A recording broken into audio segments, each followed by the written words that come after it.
Olá, meus amores.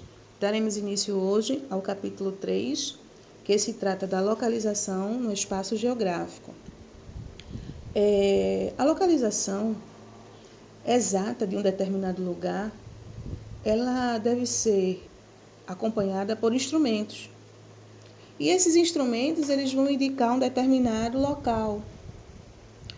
No capítulo anterior, nós vimos que os instrumentos que até aqui indicam localização, trata-se dos pontos cardeais, mas não nos permitem saber a localização do lugar onde estamos ou aonde pretendemos ir. Pensando nisso, os técnicos da orientação, que são os responsáveis pela elaboração de mapas, que também são chamados de cartógrafos, eles criaram um sistema de localização como se fosse uma grande rede de linhas imaginárias ou círculos da Terra, que se cruzam na horizontal ou na vertical e vai definir aí o que nós chamamos de coordenadas geográficas. Vamos falar um pouquinho sobre o movimento de rotação. Meus amores, a Terra, ela gira em torno de si mesma e em torno de um eixo imaginário, cujos extremos são os polos. Esse movimento recebe o nome de rotação, porque é realizado de oeste para leste e se completa em um dia ou 24 horas. O movimento da rotação, ele se realiza em torno do eixo imaginário. Os extremos desse eixo são os dois pontos que se chamam polos. Um dos polos se chama norte ou ártico, o outro se denomina Polo Sul ou Antártico. Como consequência desse movimento de rotação e da forma esférica do planeta, em todos os lugares da Terra, sucedem-se regularmente o dia e a noite. Isso se deve porque a luz solar, ela ilumina apenas uma parte da Terra, que é o dia, permanecendo a outra parte na escuridão, que denominamos noite. Paralelos e latitudes. O conhecimento da rotação terrestre e de suas consequências nos permite localizar qualquer ponto sobre a superfície terrestre e dividir o tempo em horas. A localização de um ponto sobre a superfície terrestre, ela é feita a partir da divisão do planeta em partes, por meio de uma rede de linhas imaginárias, que nós vamos chamar com certeza de paralelos ou de meridianos. Eles vão formar aí a rede geográfica.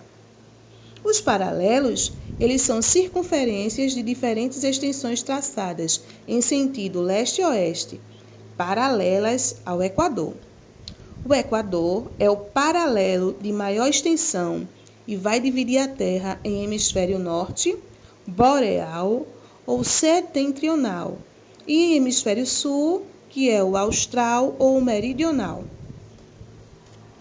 Paralelamente a essa linha, são traçados outros círculos imaginários menores, que também são denominados de paralelos.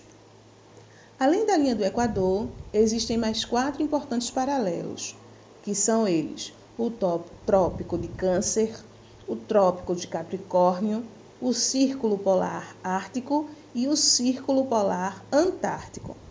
Os paralelos, eles indicam com certeza a latitude de um lugar. Mas o que será latitude? Latitude, meus amores, é a distância medida em graus de qualquer lugar da superfície terrestre ao Equador. Logo, todos os pontos situados no mesmo paralelo possuem a mesma latitude. Como a Terra é representada por uma esfera, a latitude é medida em graus, variando de 0 graus a 90 graus, no polo norte ou sul. Mas vocês podem também estar me perguntando, e o que são os meridianos? Os meridianos são linhas imaginárias de igual extensão que são traçadas perpendicularmente ao Equador e que são traçadas no sentido norte-sul. Por terem o mesmo tamanho, os meridianos eles vão de 0 graus a 180 graus. O meridiano que passa pela cidade de Greenwich, que fica lá no Reino Unido, ele é referência como meridiano principal, ou o meridiano de 0 graus. Este, junto com seu antimeridiano, é de 180 graus. Refere-se ao ponto oposto da Terra e divide o planeta em 2 hemisférios, ou, se vocês preferirem, em 2 partes iguais, que são o hemisfério oriental, ou do leste, e o ocidental, ou oeste. Todos os pontos situados no mesmo meridiano, com toda certeza, vai possuir a mesma longitude. A longitude. Nós denominamos a distância medida em graus de qualquer lugar da Terra ao meridiano de Greenwich. Esse meridiano tem 0 graus de longitude e é o ponto de partida para numerar em graus os demais meridianos, que ficam situados tanto a leste quanto a oeste.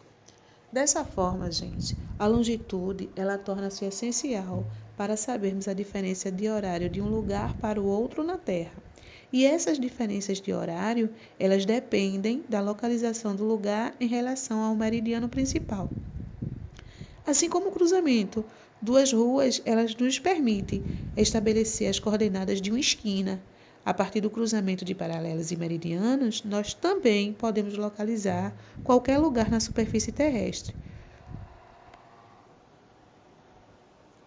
A altitude. A altitude é um importante dado quando se trata de indicar a localização, assim como a latitude e a longitude de um ponto no globo terrestre. Por isso, o GPS, ao indicar um ponto, ele sempre fornecerá sua latitude, sua longitude e sua altitude.